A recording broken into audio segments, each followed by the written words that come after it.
Hello bachcho, let's read this question.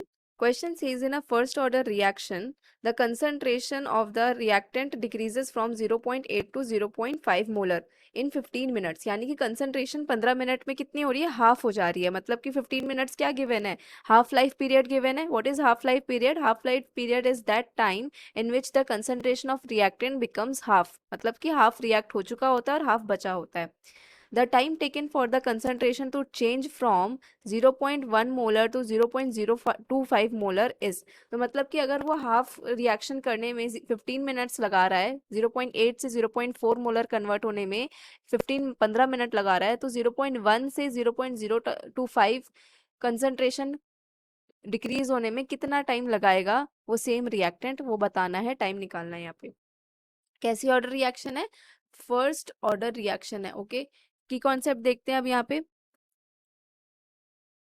की concept for first order reaction, half life period का formula होता है 0.693 divided by K, and integrated rate law expression लिखते हैं K is equals to 2.303 upon T log initial concentration divided by concentration at time T. ठीक है, ये हो गया आपका integrated rate law expression and half life period का formula for the first order reaction. और कैसे पता चला फर्स्ट ऑर्डर रिएक्शन है? क्योंकि आपका कंसंट्रेशन जो है वो क्या हो रहा है, 0.8 मोलर से डिक्रीज होके 0.4 मोलर हो रहा है. दैट इज हाफ, हाफ हो रहा है. ठीक है, रिड्यूस टू हाफ. यहाँ पे क्या लिखेंगे, reduced to half. That means यहाँ पे टाइम, इस इतना टाइम होने में कितना लगा है, 15 मिनट. और क्योंकि कंसंट्रेशन ऑफ रिएक्टेंट क्या हो रही है, रिड्यूस टू हाफ हो रही है, तो ये क्या है, 15 मिनट हाफ लाइफ पीरियड है. तो यहाँ से हाफ लाइफ पीरियड कितना आ गया हमारे पास, 15 आ गया.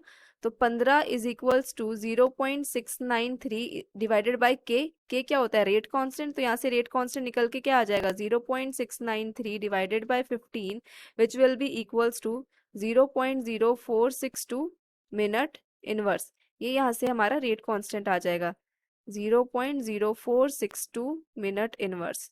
अब यहाँ से रेट कांस्टेंट पता चल गया. अब इसको integrated rate law expression use करके क्या निकाल लेंगे, टाइम निकाल लेंगे. तो time is equals to 2.303 divided by rate constant कितना आया, 0.0462 लॉग इनिशियल कंसंट्रेशन अब की बार कितनी है, 0.1, और रिड्यूस होकर वो कितने में कन्वर्ट हो रही है, 0.025. ठीक है, तो यहाँ से टाइम इज इक्वल्स टू क्या आ जाएगा, 2.303 डिवाइडेड बाय 0.0462 लॉग, ये आ जाएगा 1000 डिवाइडेड बाय 25 इंटू 10. ये 10 से 10 कैंसिल, एंड 25 100 बाय 25 का रेशो क्या होता है, log 4. तो यहाँ से t की वैल्यू आ गई 2.303. log 4 को लिख सकते हैं 2 log 2. तो यहाँ से आ जाएगा 2 इंटू log 2 की वैल्यू होती है 0.3 डिवाइडेड बाय 0.0462. तो टाइम यहाँ से निकल के आ गया 29.9 minutes. 29.9 minutes, that is nearly equals to 30 minutes. ठीक है, ये तो था लॉन्ग लॉन्ग तरीका, लॉन्ग मेथड. शॉर्टकट मेथड भी है यहाँ पे एक.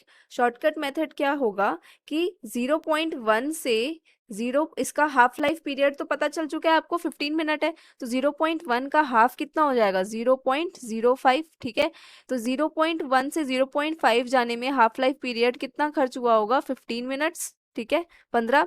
तो और 0.05 एक और बार हाफ कर दें तो कितना आ जाएगा, 0.025 आ जाएगा.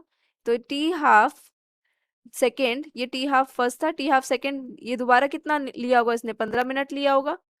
ठीक है, क्योंकि सेम ही है ना, रिएक्टेंट रिएक्टेंट सेम ही है, बस इनिशियल कंसंट्रेशन दो केसेस में हमने डिफरेंट लिया है. तो मतलब कि यहाँ पे 2 हाफ लाइफ पीरियड्स है. तो एक हाफ लाइफ पीरियड होने में 15 मिनट लगेगा, दूसरा हाफ लाइफ पीरियड होने में 15 मिनट लगेगा. तो टोटल टाइम क्या कितना हो जाएगा, 2 into T half, that is 2 into 15, that is equals to 30 minutes. हम ऐसे भी शॉर्टकट मेथड से कर सकते हैं, लेकिन अगर शॉर्टकट मेथड समझ नहीं आया है तो फिर ये लॉन्ग मेथड्स ये भी एक तरीका है.